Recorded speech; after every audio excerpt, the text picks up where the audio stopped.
Are you unsure whether you need to get a guardianship of an adult or just simply get a power of attorney from them?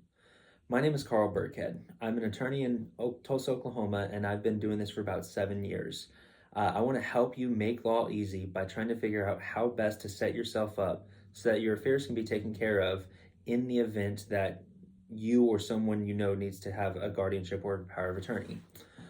We've been getting a lot of calls lately about some people thinking that, oh man, I need to get a power of attorney over my nana because she's getting on in age and she's not all there. Or, I think that there might be some serious illnesses going on that, you know, maybe there's an issue with mental capacity. We need to get something put in place so we can take care of someone.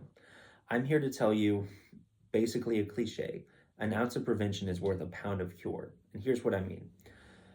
You cannot you can only get a power of attorney from someone if they have the mental capacity to execute a power of attorney. So that means if you're just chatting one day with your friend, they're talking about trying to get their affairs in order, making sure that things are taken care of should the worst happen, a power of attorney is something that they can execute.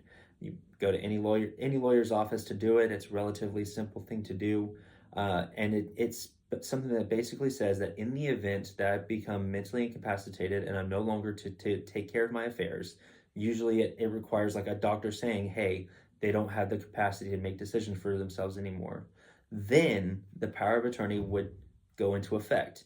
And whoever is your named agent or attorney in fact, or whichever term you want to use, would have the authority to make those decisions for you, handle your affairs, manage your estate, things like that. If people wait and they don't get the power of attorney and they wait too long, sometimes it can be too late. Let's say you're in a situation where, grandpa really needs someone to handle his affairs. He did not make those provisions. There is no power of attorney in place. Then you have to go and get a guardianship over him instead. A guardianship is a little bit more difficult to get and is certainly more expensive. Whereas a power of attorney, all it requires is someone of sound mind, a couple witnesses, and a notary. For a guardianship, you need an actual statement from doctors stating that they no longer have capacity to make their decisions. You need to go to the courthouse. You need to get an order of special guardianship. You need to go back for a few more hearings. More likely than not, an attorney is going to be appointed for grandpa to represent grandpa and make sure that grandpa's not being taken advantage of. It's a much longer process to get to the same result, which is I need to help him take care of his affairs while he's still with us. I very much encourage everybody to have a power of attorney in place to avoid something like this happening. They can be revoked at any time, they can be modified at any time, but it will certainly help you or your loved ones in the future so that they're not scrambling trying to get a court order in place so that they can help you.